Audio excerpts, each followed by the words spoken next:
All right, looks like the Soup Behe podcast is gonna win. We're gonna pull that one up and listen to that one in the background. Welcome to BeheCast episode 4. Today we have another very special guest. You guys might know this guy from his illustrious quest guides. The legend. Ones. You probably learned the 4-to-1 method on Ulm from him, or potentially you might have seen him even I did. Gielinor. I actually did learn 4-to-1 Ulm from Soup.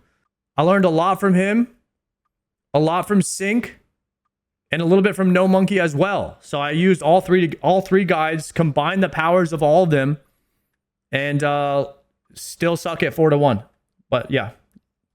Games, Mr. Soup. It's an honor and a pleasure, man. Welcome on. Good to have you. I'm just so happy to be here. It's not the reflection of their work. Other places I'd rather be than here right now with my 2 friends, 3 friends actually. Shout out Mr. Tits in the background. He's invisible. But yes, very happy to be here. Thank you for the invite. I appreciate it. That's crazy. I can think of like 7 places I'd rather be right now. But this is number 8 now. It's still high up there. It's still top 10. It's still in the Sports Center top 10. So it's still top 10. Yeah. Guys, what is Mono Madness? Oh, it's Mad Season Series. Now, we're not going to watch series videos on stream. There's too many of them. If we could get this cast with like burnt peanut, dude, that's number 7. But you're pretty damn close. So In terms of RuneScape creators, I feel like I'm doing pretty solid. So we're good. You're doing pretty. You were slated to be the first guest, but then Moist Critical said yes, and we did bump you back. So that we I don't could have blame you in him the on slightest. first. I don't blame you in the slightest for that one. I would have done the same thing. Don't worry. Yeah, I get it. You know, we're playing the game. But I am very excited for this one today. Number one, because, you know, we're good buddies. You know, I feel like this is going to be fun, calm, loose. I'm not going to be nearly having diarrhea in my pants, hoping that this podcast goes well, because I know it's going to go well. So I figured I would assume to start off, most people know who Soap. Damn, bro. Wow. I'm hungover, man. I apologize. That's true. It's forgivable. He gets three missed names. Forgive us. That's fine. Yeah, It's just he calls me Stefan because we're so tight that he forgets like the creator name half the time. I thought your name was what Alonzo. I wish. That's a cool No, name, Alonzo. I called you Alonzo in the Discord because my phone auto-corrected. And then St. Tits goes, his name's Alonzo, and I just immediately replied yes. So That's so good. I wish my name was Alonzo. I love that name. It's a great name. Yeah, it's not a bad name. Anyway, Soup, that's what you guys know him as. I normally call him Stefan just because, you know, we spend so much time together feeding ducks in the park and whatnot. I figured it would be beneficial to just go ahead and kick off the podcast with you giving yourself a little bit of background on your RuneScape journey, how you became a content creator, and then maybe we get a little more granular. So take the floor, brother. Yeah, so I'm an unk, you know, that's such a popular word these days in the RuneScape and just creator scene in general. I started making RuneScape videos 2010, so pre-EOC, way back in the day. Coming up on 16 years now of making videos. And I've just been addicted. I think I've uploaded every month since 2010 because I just love playing the game. That's crazy, guys. I think I like making videos more than I like playing the game. Like I like creating content more than I like playing the game, which I feel like honestly isn't like that hot of a take. But I don't know. That's just like my direction that I've gone since then. But I think because I've enjoyed creating the content so much, I've come out with some unique series since then. Back early days, I did some PKing. Troll botting was a big thing back in the day where you would pretend to be a bot in the wilderness and then have a PKer get on you and then anti-PK them. That was like that's how like my first big series went. It was called Green Dragon Troll botting back in 2010. It was super fun. Super fun. Third Age Films, right? Yeah, Third Age Film, exactly. Used to be known as that back then. Yeah, and then Old School hit, and that was kind of the game changer as, well, we're all here because of it. And the quest guides, as you so nicely introduced, were my big thing. I said this on a couple other podcasts I've been a part of, but when Old School came out, like the channel growth at the time was like nuts for anybody. I started doing quest guides because I uploaded a cook's assistant quest guide and it got like 40K in like a day, which back then was like insane. And people were like, thank you so much for the cook's assistant quest guide, because your resources for guides back then were like Sal's Realm and like Rune HQ, like the tip.it, right? Some really old RuneScape like help websites. So I started making videos on. You had Going Crazy 201 back in the day making the videos as well. But the quest guide started hitting, and at one point I was doing 3 quest guides a day. Shout out Slayer Music. Like literally just do the quest, upload it, do the quest, upload it, which is where the meme comes in. And dude, what is this editing? Why'd you forget all this stuff? Well, I was kind of just pumping out the videos a little bit too fast. But hey, that growth was just insane at the time, so I just couldn't help it. Yeah, and then from then it started just kind of being random uploads, money making guides, Mythbusters kind of stuff. Is that a meme that Soup's guides always forget to tell you something? That's kind of funny. So he was just trying to pump out the guides as fast as he could, and he would just forget stuff. Gielinor Games was the passion project the past 5-6 years. So here we are now, 16 years later, talking on this amazing podcast about the journey. Feels good. Yeah. Don't worry, we will definitely get into the Gielinor game stuff. That'll be a pretty meaty section. But I mean, you've done the podcast circuit. You've talked a good bit. You were on the official Jagex podcast, correct? Yeah. So I'll be honest, I did not watch that, but I would assume you talked a good bit about Gielinor games. We watched that one on stream. So I had a few that was questions a good one. kind of around the topic, and then we'll get into Gielinor games recently. Yeah. I wanted to follow up on one of the first things you just said here, where a lot of your enjoyment from RuneScape nowadays comes from creating content rather than playing RuneScape. And I'm not even sure if I have a question about this, but that feels good to hear because I get that question a lot just on stream and YouTube comments and stuff where it's like, how do you not burn out? Like, do you still like playing RuneScape? Like, I get that question a lot. Yeah. Do you still like playing RuneScape? That's a good ass question. 16 years of playing RuneScape. How has he not burnt out? I see how Settled does it. He just does these weird, wacky challenges that he finds enjoyment from. But I wonder how everyone else does it. RuneScape, and I give a very similar answer where Jimmy plays on his own tune too. Like he kind of does his own thing. He RPs a lot, creates different characters. That's like an infinite play loop. The way that Jimmy plays the game. The way that I play the game is not very. It's not infinite play loop. So I'm gonna have to figure out a way that I'm gonna be creative in RuneScape long term. Luckily, it takes a long time to get Zuckhelm, so I don't have to figure that out yet. it's like if I was not a professional content creator nowadays, would I still play RuneScape? I don't know. I don't know if I can assuredly say yes to that, but a big part of my passion comes from the content creation around RuneScape and the community. I guess when did your mindset shift? When did that become how you view RuneScape? Is that when you went full time? Is that how you started thinking about it? Yeah, I went full time after college, 2017, because at the time it's kind of the only thing. I mean, I graduated with broadcast communications. That was my degree, which was like TV production, radio production. It kind of had something to do with it, but it had nothing to do with like the YouTube scene, right? There was zero of any of that in there. But I knew I wanted to try full-time RuneScape. But I don't know.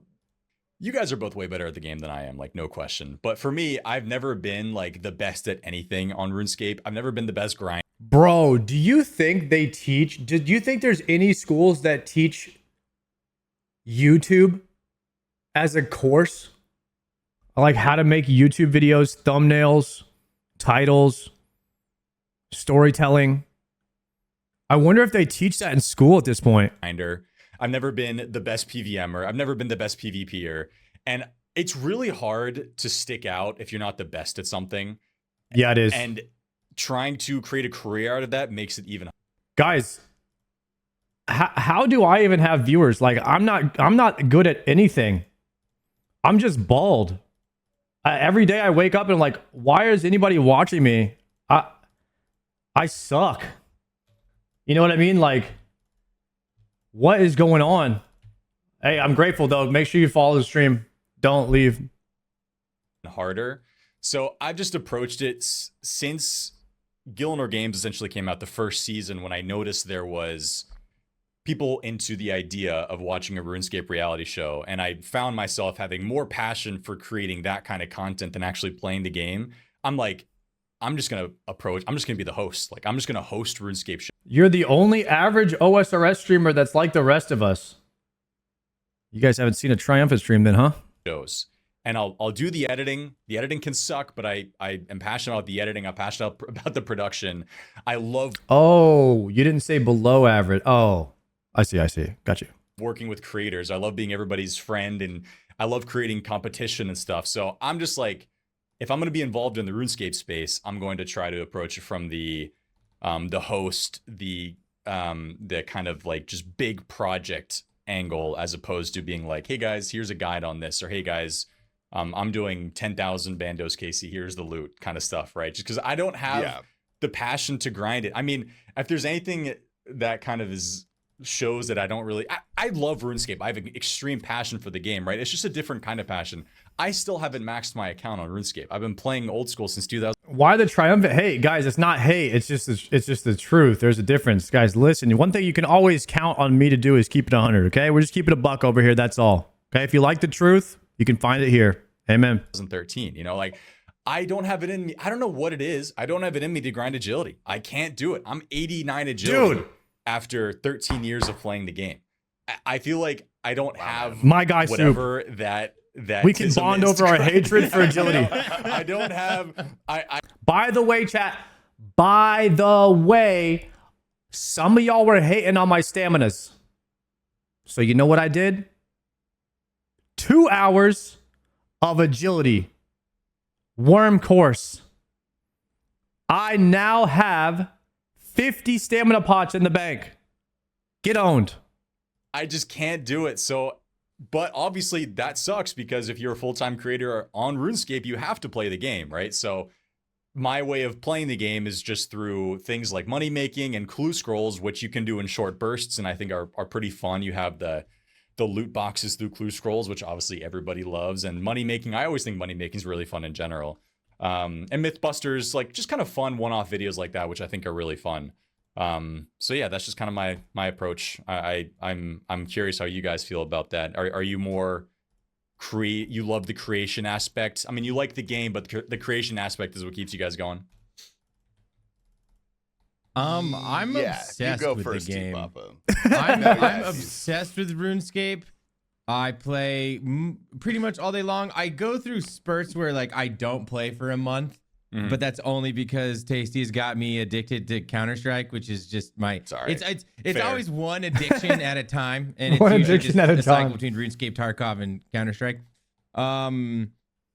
But I think I can only play the game as much as I do because the content creation. Like if it was not for the content creation, I wouldn't be able to put in these hours. So the content creation part. I said this before. But at one point in my life, I was playing video games for like just all my free time, and I had a lot of free time because I mainly worked on the weekend because I was filming weddings. That's what I was doing for my job, and I had a lot of time during the week to just play video games. So I was playing a ton of video games, and I was like, "Yo, what if we tried to become a streamer? Like, what if we just made money playing video games?" Right? Like that's the dream, right? So I was like, I thought about it for a few years, and one day I was just like, you know what? I got to pull the trigger on this. Otherwise it's never going to happen. And at a young 34 years old, I started streaming. Part is very important. It's also where I think I have the most fun too. Like popping on stream with chat is like, I get to do that for 5 hours a day. You know, like I could probably do this every day for years. I don't know. We'll see when I burn out from that. But like working hard, dude. 5 hours a day. Big words. That's Big That's words. Hey. I have long work days. Okay, there's a Behemoth episode every day out there. And, That's true. That is true. Yeah, that does take a lot of time. One of my friends shoots weddings. Is also bald. Thank you for sharing. I'm in the middle of doing that right now. Yeah. So I think I feel like I am pretty addicted, but also like I think Tasty's gone through his addiction phase. Like you have a maxed account. I am not maxed. Soup is not maxed. I think you're just at the end of the cycle I'm currently on. Yeah, this is the way I think about like a RuneScape longevity, right? So like you have your first playthrough. And in my opinion, the first playthrough is the best one. It can't be recreated. And a first playthrough in itself is content. Like everything you do your first time doing it, it's content, right? And then after that, you have like a phase 2 of RuneScape. And now your first time playthrough, it could be like going all the way to max. It could be clogging for a while. It could be getting all the pets. Like it could be getting a Zuck helm. Like your first playthrough is where like the majority of like the content is at, right? Like, cause everything is content your first time. So after that, as a content creator, like where do you go to level 2? And is like, is it doing everything again on hardcore? Is it doing it on a UIM, which is probably not it? Or is it doing some type of meme account like Doc Johnson, like what Settles is doing, like some sort of like challenge account, like chunk account, like boss account? Is it some sort of like you know, do you max out a main so you have a main and an Ironman? Because my first time playthrough is an Ironman, which is probably unusual. I think most people do main as their first playthrough, right? And so like that's where you have to get creative as a content creator. Like, all right, what do I do next? Like what's my phase 2? But the thing is, there's guys that have been around so long, they're on like phase 10. They're on like phase 10 of RuneScape content creation, right? Like they're at the point where I was getting close to in World of Warcraft hardcore, like 15 level 60s, Horde, Alliance, solo self-found, guild self-found, regular found. I did one run where I only used items from the auction house. Like I did a full handout self-found where I wasn't allowed to use anything that I found myself. Like I did an anti-self-found to make fun of self-found. I called it solo someone else found, right? Where I could only use items that somebody else found. It was like a full meme run. So like I was getting to that point, like round 10 of RuneScape content creation. I'm like, where do we go from here? So I'm curious to like, how do these guys that are what are these guys doing that are round 10 deep in RuneScape content creation? Like, where are they going? Like, where's this going next? You know what I mean? And at least RuneScape has new content coming, so they can all. That's why everyone's like fighting over the guides and like the first day content of like the new RuneScape stuff, because everyone's just like 10 years, 16 years into RuneScape content creation. They're all trying to like make the new content interesting and you know, I guess for lack of a better term, like milk it while they can, right? So that's why like the first day is like massive, but like Classic WoW doesn't have that, which is why I'm so excited for Classic Plus, because it's like, oh shit, at least every once in a while there would be new content that comes out, right? And that's why I made all the guides in Season of Discovery that I could. I wanted to be the very first person to get out all the guides for SOD, because I thought that, you know, if I got my guides out first, they would get tons of views, and they did. I got like 250,000 views on a Warlock guide, the level 20 Warlock guide. And then I got a good amount of views like on all the raid guides and stuff that I made for SOD, because I knew there was going to be big value in new World of Warcraft, especially Classic. And so that's what I love about RuneScape is it's an old game getting new content, and Classic just didn't have that. Classic WoW, at least. Yo, Andy, what's good, bro? Thank you for that Prime. Yeah, well, I actually never thought about it like that, but that is probably pretty Saw accurate. it. And I can speak to T Papa's addiction. I flew up to Idaho like 2 weeks ago, I think, to surprise him for his 30th birthday, which happy birthday. Mm-hmm. And dude, we were hanging out all day at the house, just chilling, doing whatever, getting good food. Every time I look over at T Papa, He's on his phone. like, he's on his laptop, dude, on the couch. We're like watching TV together. I was. And he's doing God knows what. Oh, that's funny. Like, you know, You're right. I'm I not was mad because fishing we're not anglers. talking to each other, but it's like we're Yeah, just like watching it's TV. man. So I think a lot of RuneScape. I think a lot of my RuneScape play. I bet you a lot of people have this too, but it helps me almost focus on TV if I can fish anglers at the same time. I'm gonna be more locked in on what I'm watching. What? That's fascinating. He's saying that if he AFKs in RuneScape, he's more likely to pay attention to something in real life.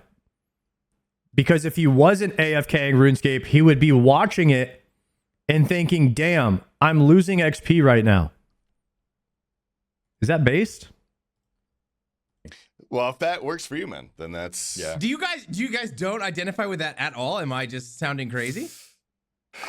I mean, a little bit. I Yeah. figure that's how we all got our anglers. What do you mean? I don't I'm- play I'm a RuneScape on my phone or my man, laptop. buddy. It's pure I'm PC. anglers. It's pure PC.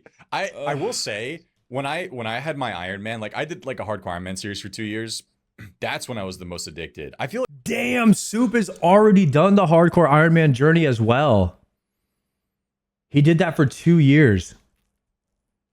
So he's already been through, he's already been through phase 2. I feel like there's main, which is like phase 1, Ironman phase 2, and then it's like phase 3, it's a hardcore Ironman.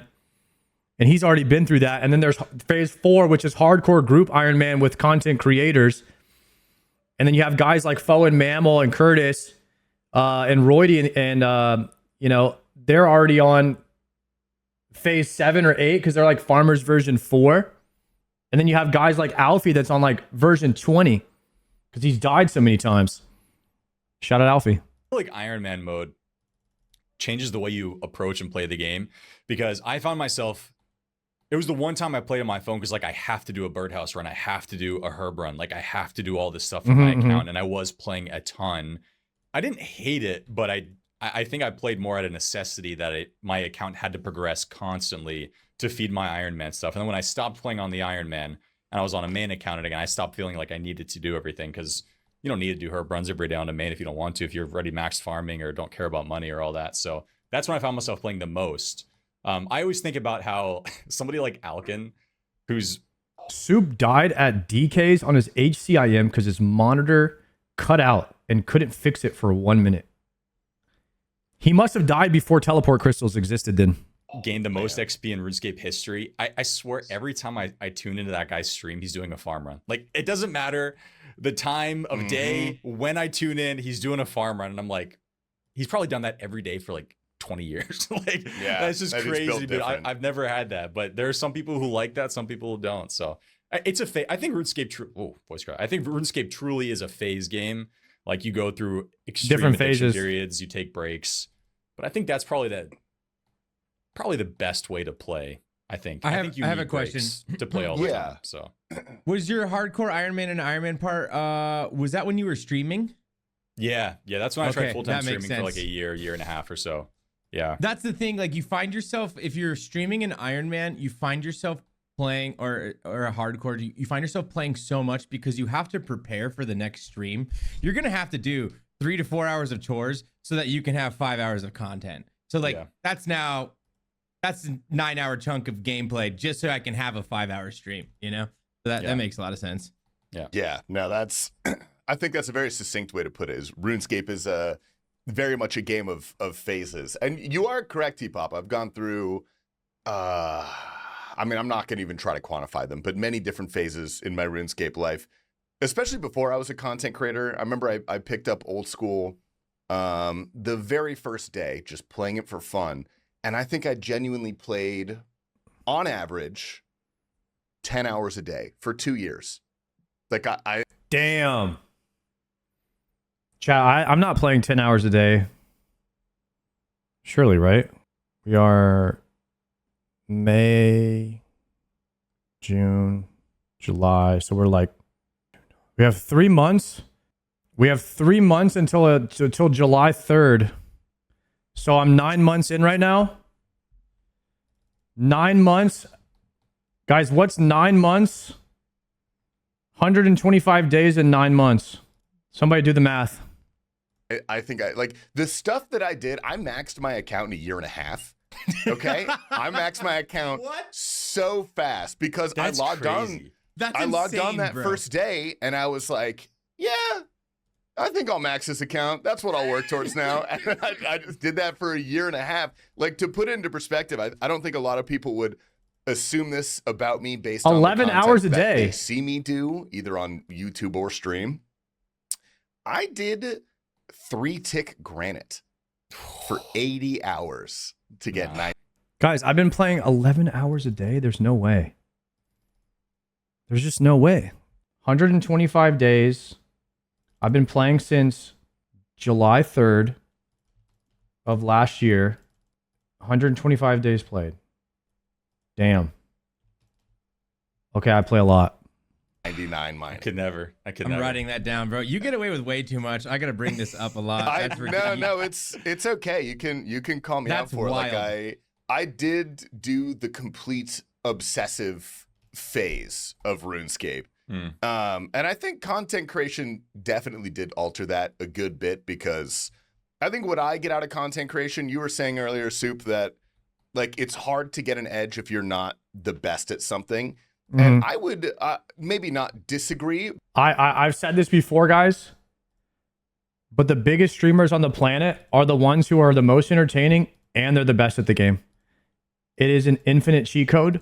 If you are entertaining and the best at the game, it is like being born attractive and you can dance and sing. You're just automatically going to win at life. You know what I mean? It is unfair for the rest of the people. But I think being the best at something helps, but ultimately you need to be entertaining. And you could lean entirely on being the best at something as your entertainment. But like, you know, case in point, Jimmy. Dude sucks at RuneScape. One of the best content creators we've ever had. He's incredible. His videos are spectacular. And I don't think that guy, I don't think he'd get a fire cape on his first try. Like, you know what I mean? Like he's a brilliant I storyteller. fucking love Jimmy. I'm sorry, Jimmy, if you watch this. I mean it all with love, dude. I do. I was talking to him the other day about World of Warcraft. So keep an eye out for me in the next Jimmy video. We'll see how that goes. But yeah, I mean, no, he didn't mention me or Tasty in the last video. That, like when I got on stream, I was so excited to talk to everybody. You know, I was excited to just hang out, have a good time, create an entertaining atmosphere. And Shiso Maru, I kind of realized, like, hey, thank you very much, my friend, for the bomb. Thank you for the 5 gifted. Mine for 6 hours. Like, that's fucking boring. No one really wants to see that. Like, I want to create an atmosphere of entertainment. And yeah, and so basically, as soon as I became a content creator, I think I really only played RuneScape if I was streaming or if I was making a YouTube video. I basically ceased playing RuneScape for fun. I still had fun when I played it, but I think there's just this ever-present concern that if you're doing like a boss or something, you're gonna get a cool drop or you're gonna get a pet, and you're not recording it. You're not on stream. There's, you know, like it felt like a waste of content. Oh my God. Almost. I mean, T-Pop, I'm sure you could. Dude, I completely forgot. Last night. Guys, we actually talked about this earlier. I was saying that I did one solo Cox run last night at like 2 a.m. in the morning. And I was like, you know what? If I were to get a Tebow right now off stream, I would immediately hit go live. That way everyone could see me loot the Tebow. And there at least be documentation of it. But that's all I was thinking about. I was like, honestly, like, please don't let the Tebow drop. I'm like sitting there doing a solo Cox run. I just want to get better at Ulm. And I'm like sitting there like, please don't. I don't even want it. Like, don't drop. If I get a Tebow, it needs to be on stream. This is like how your brain works now. Once you become a content creator, that's all you think about now. I was doing hard mode top with Penguin at 3:30 a.m. I'm 110 dry. I die P1. I pulled a purple off stream. Was it a good purple? I go live at 3:30 a.m. for 5 minutes to open up this purple, bro. You're so sick. Dude, You're I sick. did that. I did that because I'm not taking the heat anymore for this off-stream drop stuff. And like you're talking about, it is. You don't. To be fair, the community, we do. You know, I'm guilty of this too because I make fun of streamers that get stuff off stream as well. Like it's almost like you have to. It's like, oh yeah, you're a streamer. You got something off stream? Sure, yeah, sure. You probably had, somebody working on that for you, huh? Like you always got to make that joke. Like you can't just not make that joke. It's kind of like just the low hanging fruit that you always have to point at and make fun of. So just to avoid that, always you either need to be recording or you need to be hit go live if you get a drop. Live at 3:30 in the morning last night, and it was a Justy face guard. Yeah, that's bummer, man. That's what you get for baiting Dude, people you in think with of a all the 3:30 people stream. with their stream streaks that I broke last night. I realized that right when I ended. Ooh. Does that count for a 5-minute stream? That'd be pretty harsh. I don't know, but people are gonna. I didn't realize until after I ended. I'm like, bro, I just ruined Stream so many streak. streaks. They're gonna. Chat, who's got the longest streak in my chat? Who's the biggest streaker? Can we find out right now? I don't know how to find out, but any streakers in the chat? Who? How can you find out? 3-day, 50-day. Oh, we got a 50-dayer right there from Rambo. Goodness. I'm at 127. Majin Vegeta with 127-day streak on the stream. Are you kidding me, bro? That probably so does. angry. The streaks get ruined if you go live and then end and then start within a 30-minute window, that's not technically a new stream. That doesn't break a streak. But if it's more than 30 minutes, you broke a stream streak. Yeah. For sure. Yeah. People, They're dude. going to be Those so people. mad. Yeah, Dude, I was anyways. getting high. Dude, I had like a 7 stream streak. I was getting pretty high up there, dude. Sorry, bro. Sorry, it's broken now for Justy I- face guard. I will say that's another thing about like the RuneScape side or the YouTube side of things compared to streaming. Like the landscape is so much different these days because if you have a sponsor obligation in a month, it's like such a risk to camp something for weeks, for example, hoping to get a drop. And then if you don't get the drop or if you don't get what you want, you still need to have the video out. You still have the sponsor obligation. So I think a lot of times you take the less risky route. You try to get a video out that makes sense and still is going to be entertaining, which means that you don't do a lot of longer grinds. I think that for me, that's why I stopped doing a lot of like long-term grinds and a lot of boring grinds. Cause I'm like, I spend so much time editing and so much time on the production side of things. It's like, is it worth spending the extra time doing things that are never going to be in a video, right? Because you just have all this extra content that you're never going to show anybody. And then in the limited amount of time you have in a day, you have to kind of cut your losses sometimes. So for me, it's unfortunately not maxing my account, but on the other side, hopefully getting out enough videos in the year. So Yeah, no, I think that's a very fair. It's one of the struggles with content creation for sure, and that's I've changed up the. Issa, what are we talking about? What chat? Did he get the quiver? How long ago? Brother, I got the quiver 4 months ago. Where have you been? This year a lot because that was an issue for me for the last year or two. Like I would take these sponsor obligations and I would have these grand video ideas that were just unrealistic in the time frame. And so I ended up just releasing a couple, I'll say a bunch of half-baked videos that I wasn't proud of because I didn't want sponsors to be mad at me and it's my job and stuff. So this year I've decided to backload videos and have 1 or 2 videos unreleased until a sponsor comes along. And then I'm like, hey, take this video. It's you got ready a good video ready to go. Sort of thing. Yeah. So the amount of content coming out of my personal YouTube would be a lot lower. But also circling back a little bit to the phases of RuneScape, I will say when I play my main, I play maybe 4 or 5 hours a day. I basically just stream it. When I played an Ironman, I did the exact same thing you did. My girlfriend has a video of me. We're out at dinner at this new Thai place we really wanted to try. And I'm just looking at the table. My fucking phone I'm at the gem crab. We didn't have gem crabs. I think I was at rock crabs. And I'm just clicking like that. There's a deep obligation to play with an Ironman, which is a blessing and a curse because Ironman progress is so fun.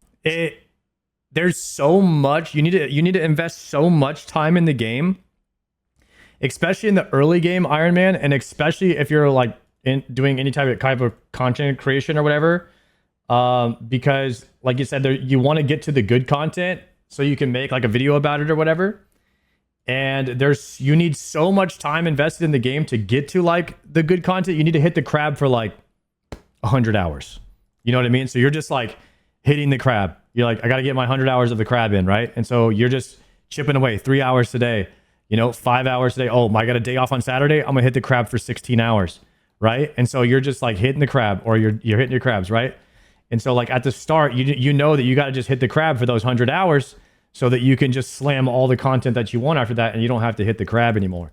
And so you're just doing it everywhere you can. I remember I was hitting the gym crab at the gym, and I was like, oh, I get it why they call it the gym crab now, because you hit that thing everywhere you go, and there's just never a reason not to be getting after it. And yeah, that was early game Iron. And yeah, I saw all of the other people were doing it. Dude, Czar hit me up one day off stream. He's like, bro, he was whispering. He was whispering because he didn't want his wife to hear him. He was like, yo, Czar, what's good? He's like, yeah, I just wanted to call you because I'm loving RuneScape, man. I was like, Zar, like, this is the weirdest call ever from Zaryu. He's like whispering to me. He's like, dude, I'm hitting the trees right now. And I'm like, good, man, good. Are you enjoying RuneScape? He's like, dude, I'm loving it. And I was like, okay. Like, the hell is wrong with Zaryu right now? And he's like, yeah, man, like, I just like, it's just crazy. You can just like make so much progress, you know? And just be like AFK. And it's like, I'm just kind of just sitting here holding the baby, you know, wood cutting. And then literally the next week, Zar was like, guys, I gotta quit RuneScape. I'm playing too much off stream. I can't play anymore. And I was like, yeah, I saw that coming. Oh, dude. Yeah. That'll do it, boys. The Ironman is not a good thing for a married man. I'll tell you that. I'll tell you that right now. So yeah, that was the last time we saw Zar in RuneScape. Especially in the early and middle game, like it's great, but feeling the need to play it all the time, I think, can hamper your responsibilities as a content creator. So I think I would agree with that overall. And as an adult too. It's just And like as an adult, dude. You know, yeah. you just find yourself like not doing stuff. You're like, I really should go outside today and instead play RuneScape. Probably specifically a married man with a baby when they're co-parenting and raising it together. That requires a lot of time.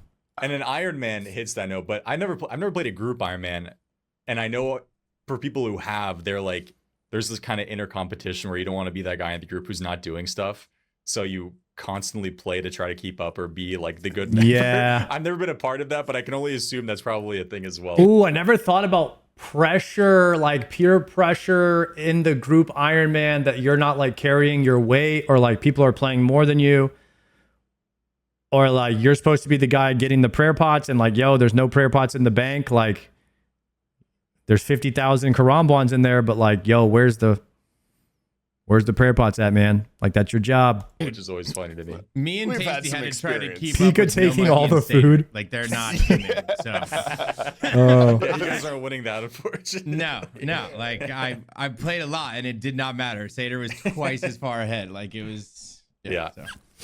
Yeah, no, true. That's people who truly love the grind, and I don't want to say necessarily content comes second, but you could tell that they are doing everything they can to play as much RuneScape as possible just because they love playing RuneScape. Mhm. right. And that's not quite me anymore. Like I think I'm more in line with you and your philosophy on fun little one-off or concept videos. I do have an interesting question because you said you're not the best at anything. You don't try to be.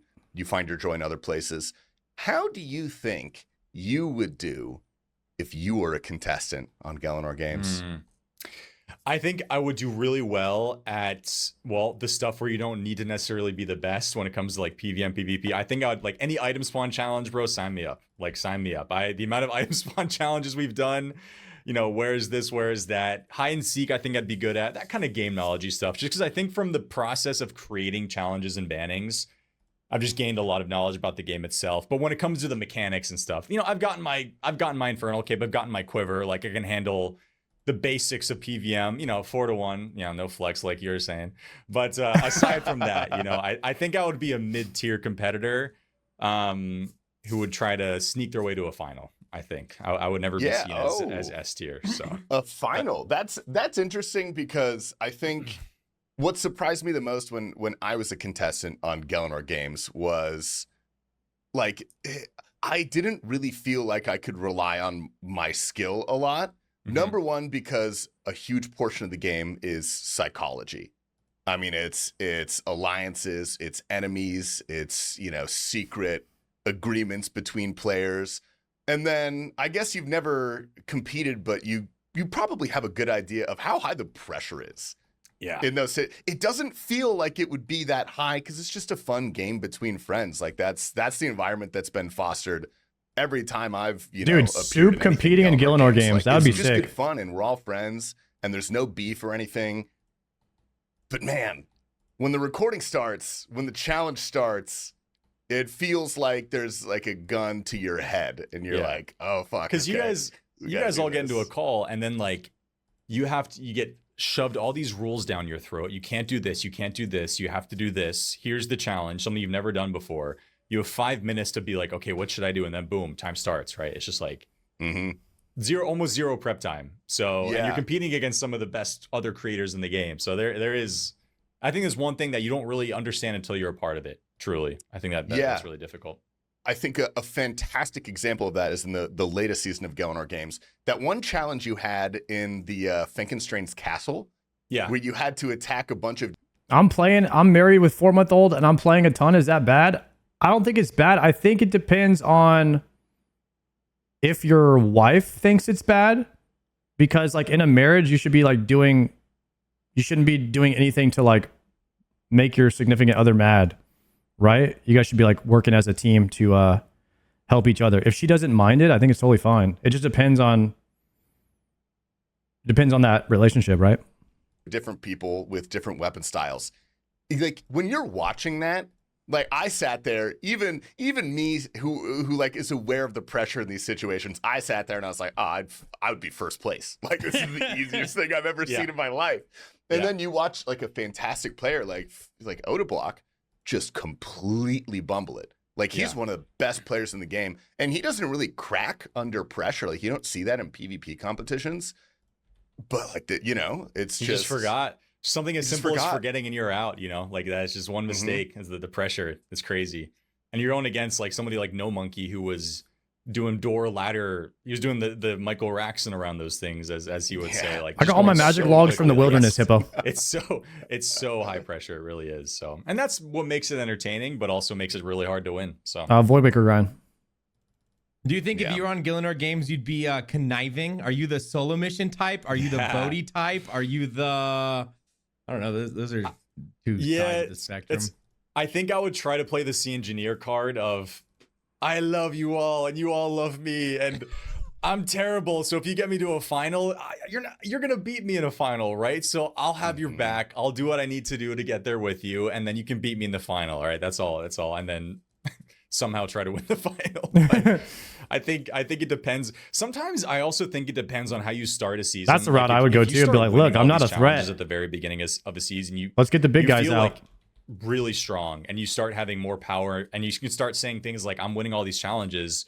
I'll bring you with me to a final if you just vote with me." If you're on the other end where you have a really bad start, you have to find a way to stick around before losing a challenge actually gets you out. So there's so many factors that go into how deep you make it. Tasty, you had you made it to the semifinals. You had a really deep run. I had a good run. Yeah. Tasty was in a Gielinor game. Kind of the Sea Engineer thing. Like full transparency, like I could have done far better, but like I was new to content creation. I didn't understand the pressure. I didn't really know how to play the game. Like there are a lot of things I look back and was like, yeah, I could have made that more entertaining or whatever. But I will say the general strategy I went with worked very well. I kind of projected myself as this harmless, newbie. I'm not worth your attention. You don't need to ban me. Like, I'm not going to beat you in a final or anything. And I wiggled my way all the way to the semis. Yeah. And then I almost survived another round, I remember. But the thing that got me out was dying in a corrupted gauntlet. I died because I was being really, really greedy with my heals because I needed to do it fast. And I just flubbed. It was like tornadoes or floor or something during the enrage. And I died. And I was like, oh, fuck. Like, well, it's just like the Oda thing you said. Like, just something you wouldn't expect to mess up happens. And you're like, there's no way. And then you're just like, why did I do that? But that's just the pressure of it. So I've got 300 KC there. I'm a grandmaster. Like, I've done all that shit. Like, it's, and then when it comes down to it, can't do a normal corrupted gauntlet run. Like, it's intense, man. It happens. But I don't know. It's fun. And I think even with an exit, I was happy with my, happy. Only 300. Tasty's got to be a main. Got to be. I mean, I green logged in 322, but I have almost 400 KC in there because I needed gold. So I had to go back. Happy with my placing.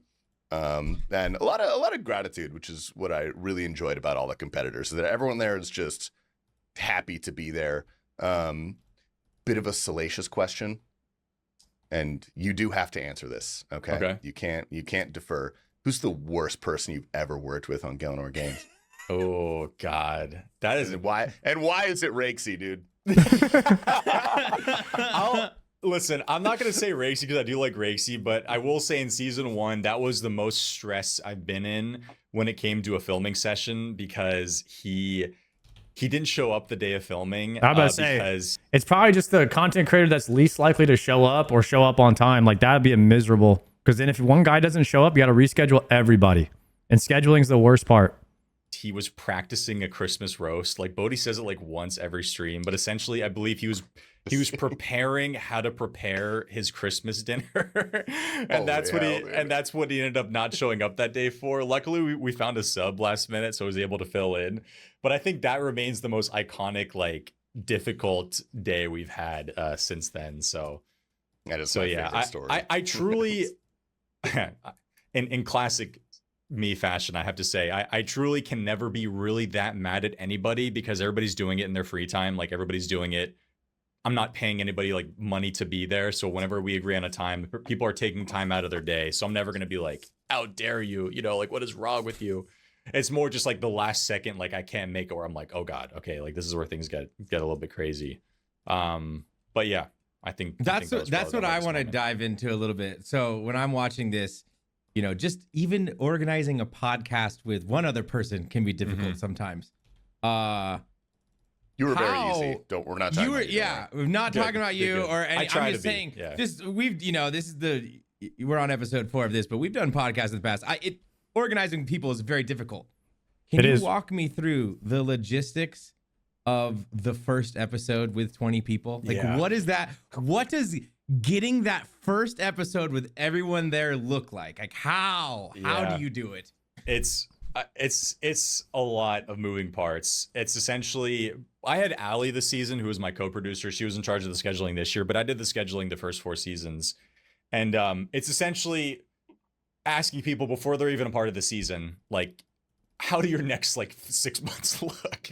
Like, any major trips? Like, are you gonna be gone for 2 months? And for the most part, everybody's no, because they're a content creator. But I'm just gauging interest. But the thing is, like, I think a lot of people do want to be on the show, so they're gonna say yes, kind of no matter what, because they'd love to have a spot on.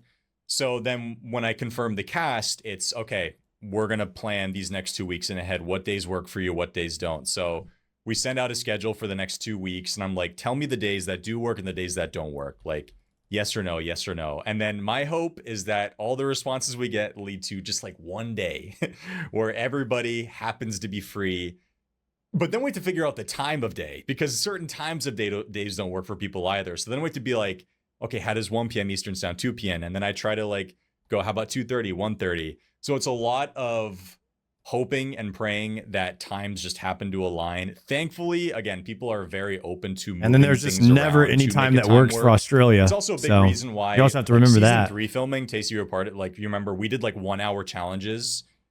Now we do like 30 minutes to 40 minutes, because like those 30 minutes make a big difference in scheduling. So even just cutting down challenge time a little bit to try to fit into time, like anything we can.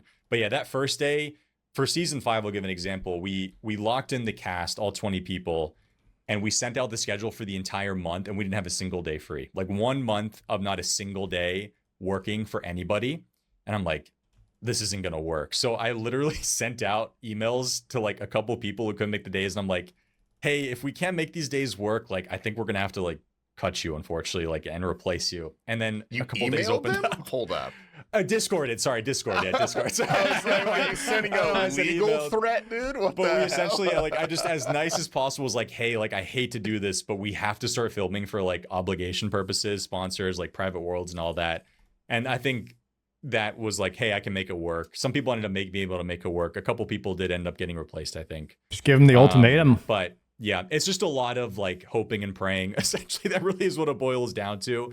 And then as the season goes on, less people, right? It becomes a bit easier and easier to get things going. But yeah, those first 5 to 6 weeks, trying to schedule those free days are pretty much just, hey, can you come 15 minutes later, 15 minutes earlier? We had a couple of like 9 a.m. days for Pacific people, like some early filming days. And I remember Will was like so mad at me. Like, it's Will. He was just like, Soup, like, why am I awake right now? Just like, I'm so sorry. Are you the reason that he retired from RuneScape? Man? I honestly, this latest Gielinor game season might be the reason Will is not playing RuneScape anymore. Honestly. What? But yeah, it's at the end of the day, we end up getting it done. Confirmed. But this past season was like the hardest we've ever had to work to get 12 episodes filmed. Because as you know, as we get older, real life obligations just stack up, right? So people have kids now. Like half the cast have kids, I'm pretty sure. So it's just like you gotta make it time work and hope that everybody can make it. Essentially, from the scheduling angle, I feel like there was a little bit of impact this season in season 5 with that one episode where No Monkey had to go for the tribunal, and then that gave Oda all the power, right? Yeah, if I remember correctly. there. Yeah, and so that kind of like doubled Oda's power because No Monkey had to go. And I just remember sitting there being like, oh my gosh, if No Monkey's here right now, this might be going a different way. Yeah. Like, and on one hand, like that led to a really like cool moment, which content wise, you're like, oh, it was a that's great awesome. episode. That's like, yeah, really, really good. But that was the thing, like that episode, I was like, what if we just delay the tribunal call and the banning until the next day? But then people in the call were like, well, that's going to give them time to talk behind the scenes and think about it, right? That gives them extra time. And then the next day was I'm pretty sure the next day was like the All-Stars draft. So there was, and then All-Star started. So there was like zero time to make it happen. So we're like, we had to make a split-second decision to be like, you guys have to do this like now. And I think No Monkey had to go because, or he wasn't there that day because hard mode Yama came out, and he's like, I can't film that day. Like I have to do hard mode Yama. So it was just like, we just have to make this work. Like we just have to make this work. I was gonna ask that No Monkey doesn't do anything. I love the guy, we're friends, but like all he does is RuneScape content, man. That's crazy. Yeah, it was like, this season, out of all the season 2, I always say this was amazing. You definitely don't want to film Gielinor games on anything when a new RuneScape comes out. So that makes sense. Inside and had to be online, and like nobody could say no to a filming time because like nobody could be anywhere. So we filmed like 1 to 2 episodes a week. We got 11 episodes filmed in under 2 months.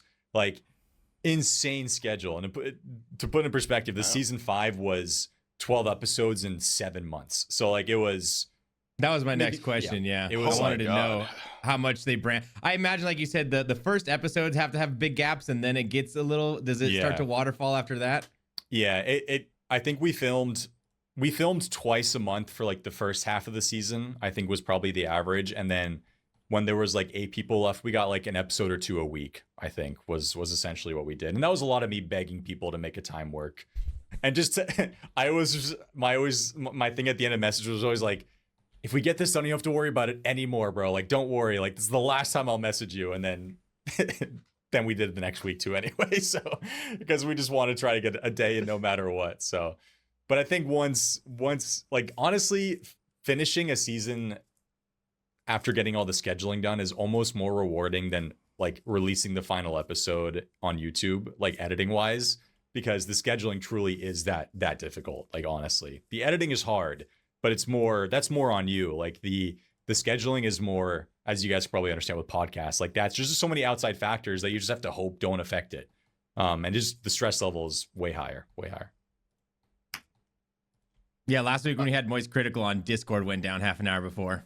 Did not go well. Yeah, we filmed that on Microsoft Teams. Yes. By the way. Did you actually? That was a Microsoft Teams meeting, and the free trial is only 1 hour, so we had to keep ending the call and starting a new one.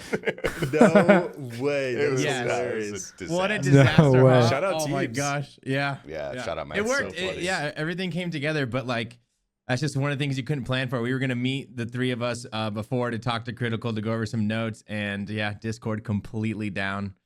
It was That's pain.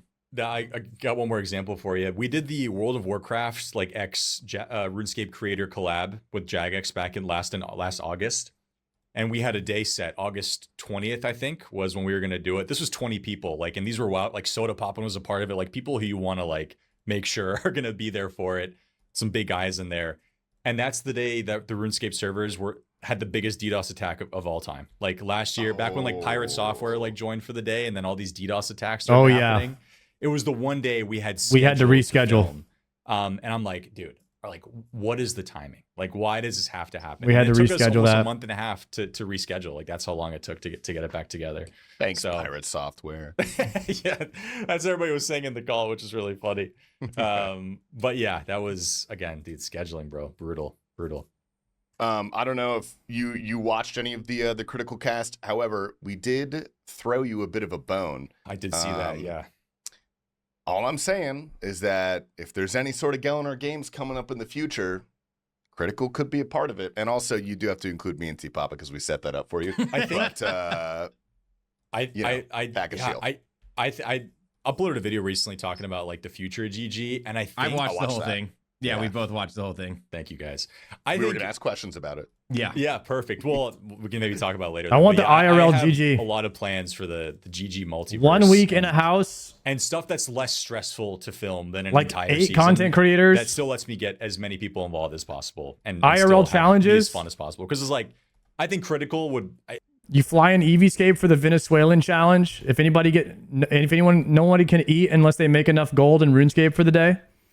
It seems like in the podcast in general, he'd be down to do like, 1-2 episodes of something. 12 episodes of something might be a big ask. So that's why I think something kind of different, but still in the same realm is probably the future, which I'm excited for. So yeah. In the GG verse, with the idea of having a smaller season with a name like Critical, what other names would you want to toss out for a version of that, There's so many people that play RuneScape. Like, I wonder if I would just tweet out like non-RuneScape creators who play RuneScape who wants to be a part of a RuneScape reality show. Like, just put out the parameters of the show on Twitter and just see what kind of names reply. See who you get. Honestly, keep it like that. Like somebody like Chig, right? Who NFL offseason right now maybe could make time. Probably not during the season itself, but just names like that of other creators. Like Tfue plays, right? Like I feel like you could have like a celebrity cast play the game. Easily. Like, Tyler One, Chig. Yeah. The Madden guy who you did the one-off video with. MMG. MMG. Yeah, MMG. He's one of my good friends. I could get him on there for sure. Easily. Yeah, like if we did like a 2 to 3 episode, like some kind of 4 episodes, I'm not sure, like realistic kind of filming session. I think it could work 100%.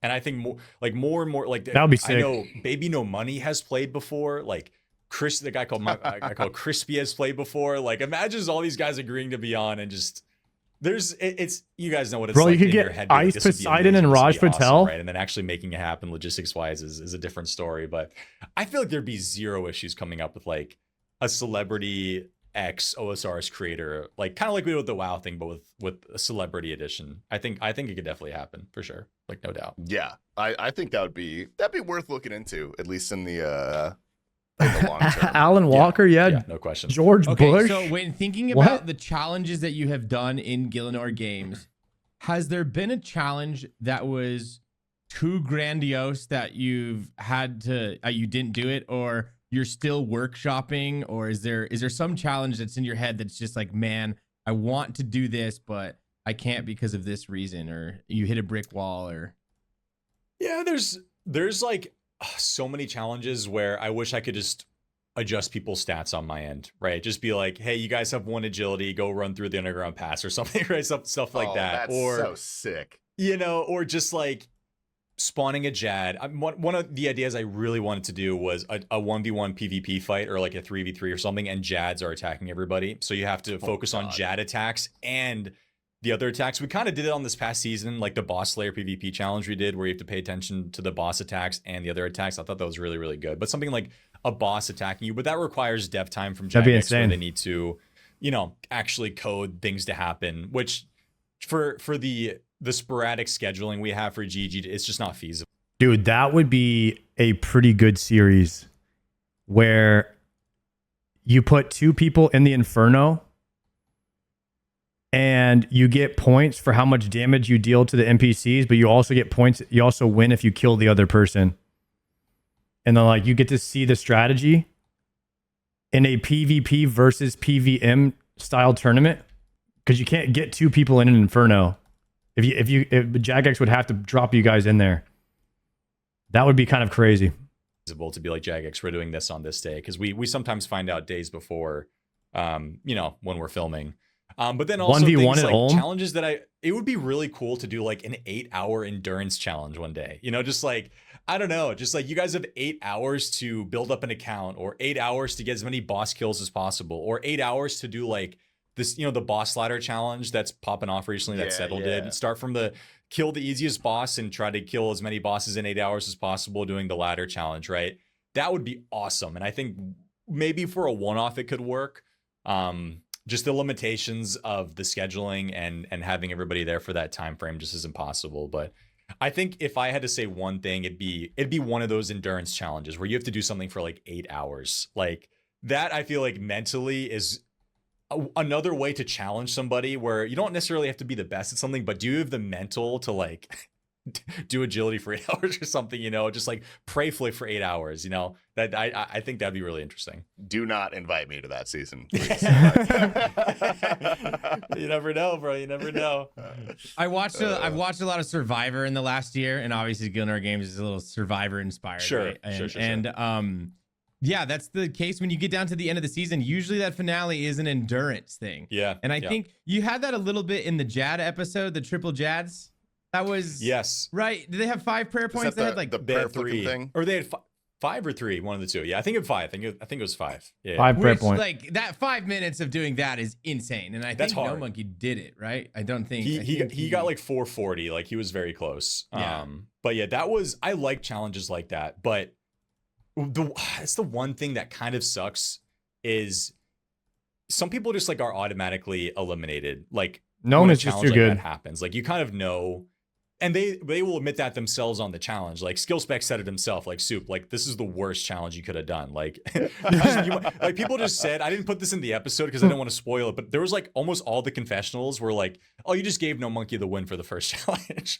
And guess what happened? Like No Monkey won the first challenge, right? Because, well, you expect him to win, like it kind of caters towards him. So when you're trying to balance the playing field, I think that's always important to take into account. I think everybody should have a shot to win, but with how RuneScape is, some things are just the PvPers are going to win the PvP challenges, the PvMers are going to win the PvM challenges. I think that's why like the quirky unless you did PvP editions or everybody has a fighting chance in a PvM sense. edition or rookie edition, where you found people that were all like around the same amount of time played or whatnot. Because that's the thing, is like some people have 15 years, 20 years of RuneScape, and then they're playing against people with like 2 years of RuneScape. And so it's kind of tough. And then there's like the pure PvPers in there, and then there's like the ultimate Ironman. So it's just like RNG on the competitions. Let's say. So yeah, when sorry, go ahead. I was just gonna say, as a viewer, I really like it when the playing field isn't balanced. Like one sort of challenge will cater to a person, because you never know what the challenge is going to be for the next episode, and so you're kind of just waiting in anticipation for it to see if it's good for you. And you know, some people will pop off, some people will very expectedly do poorly, some people might be a big surprise. Like I think that generates really good content, even though it might not necessarily be fair. But if every challenge across the board was very fair, I feel like it would kind of be boring. Because like, it's a hard balance to strike. It's a hard balance to strike, because I feel like that's one of the it's one of the, not complaints, but people watch the show with like their girlfriends and their wives, and a lot of like the high level PvP and PvM stuff is like super intricate, high level gameplay, where if you were to say like, oh, he just shark Karam one potted triple AGS spec destroyed this person, like very few people will understand that, you know, that logic, that string of words. So trying to like make it easy to understand, but still I understood all of that, by the way, guys. I understood that did not make sense. Hopefully a challenge where the smarter person and better person is going to win, I think is like the best challenge you can do. But it is sometimes fun just to see somebody cook a challenge, like just absolutely obliterate a challenge. Like Oda Block during the PvP challenge we did, where he had worse gear compared to everybody else. Oh, that was so good. And then still like cooks. Like, I mean, what's better? Like, that's just elite gameplay. Like, that's really fun. So yeah, that's the hard challenge creation is really fun, but yeah, the creating the balance is difficult as well. Yeah. So, yeah. So how far out are you creating challenges? Do you just have like a big whiteboard of all of your ideas at the beginning of the season? And what does that process look like of going from, okay, we're starting a season, let's get some challenges going, and then where we place them? Yeah, at the end of every season, I do a Google form, and I ask viewers to rate their favorite competitors, rate their favorite challenges, and I have a suggestions box where people can suggest challenge ideas and banning ideas. And we probably have like 1,000 suggestions like from people. We legit just copy and paste the ones that sound like they could be fun to do. Probably end up when we're creating the season, probably have like 150 to 200 challenges that we to choose from. Wow. And then before the season starts, we dumb it down to 12 challenges, 12 bannings, and they're all set in stone before the season starts. Like, everything's locked in place. Like, people ask quite often, like, do you choose challenges and bannings based on who's in it? But no, all that stuff is chosen beforehand, because, well, then it's scripted, then it's kind of rigged at that point. So Right. So yeah, there's a ton, but that's fun. Like, it's fun to comb through challenge ideas, banning ideas. I would say probably at this point it's like 50-50 between community ideas being in the show and like shows that me and like Allie come up with, which I think is a good balance. One of my favorite things from this past season was when you guys did the rebalancing of the teams into duos. Mm-hmm. So one thing that's really important for me, because I'm a massive Gielinor Games fan, and if you go live after the episode comes out, it's immediately spoiled for me. So I have to cram in that episode before I go live. Like, it has. And I remember I was out one day and I was doing some errands, and I had the episode going on in the car, and I was not watching. I was simply listening. Of course. And he looks at his phone the whole time. Anyways, it got to that part where they had to type like who they wanted their partner to be. I want you to know I was driving and I could not miss it, so I pulled over. No way. And I got my phone out, and I'm like, because that was a little bit more visual. I couldn't just solely listen, you know, because maybe I'm glancing a little bit, but like, I needed to see who typed what name and who was with who. I want you to know, I pulled over my car to watch that part of the episode. That was so good. That was awesome. such a brilliant idea. That was one of my favorite parts of the whole season. And then you got Will having no friends. That was also just hysterical. Oh, like, I was laughing so hard. Oh man, there's some behind the scenes. I don't know if I've ever said this before, but there was I'll leak it on the Behemoth podcast. When we were choosing the teams, we did this 15. I pulled everybody in a call for 15 minutes. Like, this was just not even. It was a different day than we actually scheduled. And I told them the leak, or I told them the surprise, like, you guys have to type in Discord the name of the person you want to be with, but it has to be on go. You can't do it until I say go, so nobody else knows who you want to be with. You guys have 1 minute to type your name. In that 1 minute where I told people to wait, Odablock typed No Monkey's name 3 times in the chat and pressed enter. Like, he did not dude. like, he didn't even, he never waited for the go to do it. Kind of smart. Either because I think it's Odablock and he just like maybe wasn't paying attention or wasn't listening, or he was like psychologically being like, nobody picked No Monkey, I'm picking him type stuff, which was really interesting. Some fun behind the scenes for that. Wow. But it was so funny because bit of underhanded play right there. It was interesting. Yeah, was that 5-head by Oda? I don't think I ever asked Oda if it was on purpose or not. I'm curious. I think he just doesn't pay attention. Okay, because that's huge. That's like on brand. I feel like he's just probably not paying attention. Do it on go. Okay, that's how he lost. He lost from not paying attention. On 3, like, if it didn't wait for the go, which is really funny. But yeah, that was some fun behind the scenes of the team. But he's got ADHD. I felt really bad, honestly, doing it, because you know what it's like doing those kinds of, you have to pick your teammates. Like, some people don't get picked, right? And it's like your classic dodgeball team thing situation. Personally, you know? I was like, this is so good. It was such a good idea. Oh. Yeah.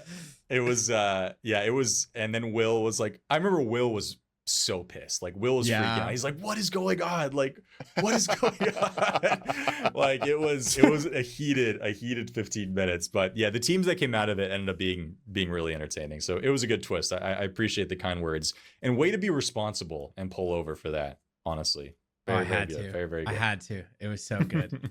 So I have only, I think I got into Quick hard drop? the RuneScape content creation scene around, I don't know, 2020. I'm a COVID baby for sure.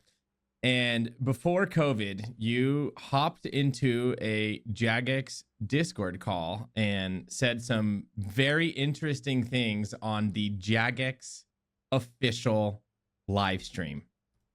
Can you tell this story, Soup, for the listeners that have not heard it? Again, I can. For the Abyssal Heart? 5,000th time. Okay. I'll set the scene. And this scene setting actually helps everybody. He'll help you guys and help people understand why I was so excited. So I had just finished college classes for the day on a Thursday. I had no classes on Friday. 3-day college weekends are the best. 4 days in college, 3-day weekends. I was so excited to be done for the week because I think I was playing a ton of RuneScape and H1Z1 at the time, which like were my 2 favorite games. So I was so excited just to like pretty much just game all weekend. Now, not only was I done with classes, I had just gotten home to my apartment that day after stopping at Starbucks. So I had a Starbucks caramel frap, and my library at college had a Starbucks in it, and they had sprinkled frosted donuts as part of their bakery lineup. So I had a donut, I had a caramel frap. I was ready for a weekend of RuneScape and H1Z1 and gaming. I was pumped, bro. Juices were flowing, like just super, super good. Probably rock hard at the time too. Just like ready to go. Brick. And I remember I hopped on my PC, and this is something I don't know if people know, but the Discord channel that I jumped into wasn't like a Jagex channel. This was just like a friend channel. Like this was a channel that like was just with friends. So when I saw Jagex Ronan, who's still my friend to this day, Ronan, shout out Ronan, Goody, and then the other JMod was Merchant, I saw them in a call. Like they weren't streaming in Discord, it was just 2 of them in a call together. And I'm like, my boys are online too? Like this day just got even better, right? This is awesome, ready to talk some shit. You know when you join a call and your boys are in there, you just say something, like you just say to stir the pot a little bit, just say to announce your presence in the call, right? So I joined the call, and then for some reason, bro, I was just like, I love the pussy. Like, I don't know. It is what it is. But I like hit a crazy vibrato. Like, I just yelled it for some reason. Like, I had neighbors at the time too. Like, I don't know what went in me. I truly think it was just a combination of being excited to be done for the day with classes and the Starbucks, the donut, seeing my boys in Discord, and ain't no way, bro. And then that he first hit immediately, I love the puss. Ronan's like, Stefan, like hits the classic, we're streaming on the RuneScape channel. And I thought he was trolling. Like, honestly, I just sat there like laughing. I don't know if it picked it up. Oh my God. But then he banned me from the Discord, like, insta banned me. And From I the was friend like, Discord. from the friend Discord, Discord. like, kicked me or banned me, one of the two. What And the? my heart sank a little bit. I'm like, what? So I go to the Twitch TV because it was twitch.tv/RuneScape at the time where they were streaming, and they were live, and the chat was going nuclear, bro. and I was like, oh my God. Like my weekend like was ruined from that point on. So I remember like DMs started like flooding in like almost right away. Like I started getting Twitter DMs and like Discord DMs. Like, what did you just do? Like, what just happened? And the worst part Ain't no way, dude. was when the stream finished, essentially from me joining to me being kicked to the stream finishing, I went and laid on my bedroom floor and didn't move for 30 minutes. Like I thought my career was done as a RuneScape player. Well, because was it Ronan? Was it Ronan who's like, you're in big trouble? Yes, you are on the worst list right now. Yes, like exactly. you should have been scared. That was like he wasn't nice about it. He's genuinely mad. Yeah, and I knew. Yeah, I was because in a he terrible state of mind probably because my frap had melted.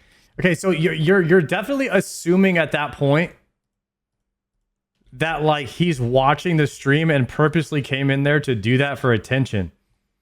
That's what you're assuming. You're like assuming that this guy is just like coming in and saying some heinous shit just to like try to get them in trouble. So like it's natural to like assume that. I mean, I would assume that like if somebody just came in the Discord channel like that, that they would know like what's going on, right? He just had no idea. Tilted at that point. Like I didn't even enjoy the frap that I gotten from Starbucks. No. So I'm laying on the floor, literally just like this. Like I'm drained. I feel terrible, like awful. And then to make matters even worse, Ronan DMs me on Discord and he says, it's a link to join the server again after the stream had finished. And he says, Stefan, period. Get in here now, period. Like no emojis, no exclamation marks, just 2 periods. And I was like, when people oh end a sentence with a period, it means they're fucking mad at you. Exactly. And That's what that exactly. means. Exactly. And I was just like, oh my God. Oh no. So I was like, well, this is it. Like no full-time RuneScape after this. Like it's over. So I joined the call and they're laughing their ass off, bro. Like they're laughing so hard. And I'm just like, I'm doing that Homelander gif where he's like, he starts like laughing with the crowd and everything too. And they were laughing. And then I remember getting a DM from Archie, Chris Archie at the time, who was at Jagex, and he was Holy like, crap. Lamau, like all this stuff. Thank God. I didn't know the backstory It was to this seen story. as funny. That's all I'm gonna say, bro. When he tells it like I'm this, it's happy so much everybody was better. So chill about it, and I'm happy that it's seen to this day, and it feels like it's held in high regard, which is really funny to look back at. We're coming this year. Actually, is the 10-year anniversary of the clip, which is makes me feel super old, but also makes me be like, damn, the scene's come a long way For since me, then. being a fan and Man. having watched RuneScape Gielinor games now, I look at Yeah. you as the most professional. He's got the best production. And then you go back 10 years ago and he's hopping in the jacket. a different He ballpark, loves bro. the pussy, dude. It was a different Old ballpark. Stefan, bro. It was a different world back then, dude. Different world. Old Legit, I've had Stefan, such a best crazy, Stefan. Like, arc, like the quest Oh, guides. dude. For a good like 6-7 years, I was genuinely known for terrible quest guides. Oh my God, I didn't even do that on purpose, guys. I promise you. I promise you. I'm so sorry. That was not even on purpose. That was not even. I saw the hand. He movement. It was hasn't not even on changed. purpose. He's still the same. Oh my I'm God, you would so have thought. sorry, dude. It's so funny. But yeah, for a good, 7 to 8 years. That is too good of a story, I man. genuinely Yeah, had I was known as like just shitty quest guides, screaming, "I love the pussy," and then having a hardcore that died because his monitor went out. Like that was Yeah. kind of my thing. So Gielinor games definitely saved me and my channel, like no doubt. You got It's when you crazy when you say PR. when you say your accolades, you got to toss on the Olm guide. I think that's pretty iconic. Oh really? Okay, I'm down to do Yeah. that. It was got me really, on. really good, the Yeah, Olm like, guide. sure. Your Olm guide legacy is- to me is pussy. That's what I think of. love the pussy. Yeah. That's what I think of, and in a good Well, way. I'm great life. cool with that, honestly. Like, it's not the worst thing to be known for, I would say. Could've Okay, been so something that was your lowest moment probably in your relationship with Jagex for at least a 30-minute period. How are they now with you with Gielinor Games? I know you mentioned a private server earlier, and you mentioned constraints in what you want to do Mhm. being on server side. Is there? Yeah.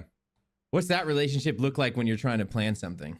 Dude, the Jagex communication with creators, which you guys can probably attest to, It's is like second to night none, and bro. day. Like So a good. decade ago to now, it's like if you like knew and talked to a JMod, it's like, damn, like congratulations, like that's awesome. Like you're talking to this guy. To now, to them going to like occasional communication to willing now, they want to partner with creators to do things is just insane. So That's so cool. last year they approached me for that World of Warcraft's GG episode with RuneScape guys, and for them to do that and then be willing That was to, so much fun, by the way. put it on their own channel and have hype behind that. Spoiler alert, I won. Me and Skill Specs. Shout out to Skill Specs. And now constantly be putting on events like All Stars, like with Solo Mission and Dead Man Factions, and it's not slowing down. Definitely, like things that are going to be coming out night and day. And they are, I mean, dude, shout out like the community management team. They're awesome. Like Aiza, Sween, Sarni, all those guys. I have so much love for them because I think they just truly changed the game. And I'm thankful that I think they understand how important the creators are for the game. Not to toot our own horns, but I think RuneScape is one of the only companies really that succeeding because of the content creation scene. RuneScape is one of the only companies that really understands like how much free publicity comes from the content creators and how much the content creators will inspire the community. And I noticed this because whenever sometimes I'm watching a stream, and you guys can tell me if you do this too, but sometimes I'll be watching a stream and like if that person is doing Coliseum, sometimes it makes me want to go and do Coliseum for no reason at all. I don't even need Coliseum. But like whenever someone's doing Doom, it makes me want to go do Doom. And that's how you know that this shit, it just works subconsciously. I don't know how or why, but it makes you want to play the game if you're watching somebody play the game. And so that's like the best that's like free advertising. And Jagex like doubles down on that relationship with the content creators. And I think it's just so cool because no one else does it. And how many amazing creators there are pushing out content like their game on all these different platforms. And I think Jagex is making this more like they're I was doing the right thing and realizing that and working with people, which has led to some of the the greatest. Oh, what am I doing next for? My bad. Scene. So I'm really thankful. I'm killing the wrong mobs. Yeah, no, I think I am eternally grateful because I started content creation when Jagex was already like well connected with creators. So I came into that space and I was like, oh, we just get to talk to you guys? Like, that's so cool. And coming from the game that I played before Runescape was World of Warcraft. And I don't know if you've ever played World of Warcraft, but the general sense is that the developers will not talk to the community members unless under threat of death. Like that's you gotta like really twist their arm to get anything from those guys. And so it does feel really good. And I agree. I don't want to break my arm jerking myself off here, but like the content creation scene is a massive driving force for RuneScape. And I think it's good for everybody that they recognize that and foster that relationship, I feel. It was so funny seeing the WoW guys when they all came over last summer and Jmod started appearing in their streams and turning into like Jads and like talking to them in their Twitch chats and in game. And they're like, this is insane. Like, shout out Mod Goblin. Developers are talking to us. Like, this is crazy. Like, and they'd be like, damn, we have it good over here. Like, honestly, like so many games. So good. That's just not a thing, especially with WoW. So, yeah, shout out to the team, bro. They're the best. Honestly, they're truly the best. I remember 4 days into being a RuneScape creator, I got invited to the RuneScape content creator Discord. I was like, what is this? What is this? I've made 100 videos for WoW. Never talked to a dev in my life. This is insane. Blew me away. I think that's probably a solid point to wrap it up. We're going to move over to the Patreon cast where we're going to talk deeply about all of the personal aspects of our life. We're going to tell our deepest, darkest secrets. Yo, W to the Soup podcast, man. I enjoyed listening to that. I love when the boys just kind of sit around and chat RuneScape, chat about life, chat about content creation. I enjoyed learning more about Soup too. Soup is just an absolute legend, bro. He's a classy guy too. I feel like he has a lot more. Like I feel like Soup would be one of the last people or content creators to show up late to something. He would be, in my opinion, like number one. If I was like to have 100 content creators and be like, yo, everybody show up at 9 p.m. Soup would be the last person on that list that I think would show up late. I put him like number one of like, he'll be there. I know he'll be there. Because of all the stuff that he's dealt with of like trying to schedule people, I bet you he's just 10 times more respectful now of other people's time. Whereas a lot of other content creators haven't been in that position where they're like counting on somebody to show up at a certain time. So they don't understand how stressful it is when that person doesn't show up. And that's why content creators are late a lot of times because they've never been in that position. So I feel like Soup would just be like, he's just reliable and he's just a good person. But content creators are notoriously known for just like not respecting people's time or just showing up late.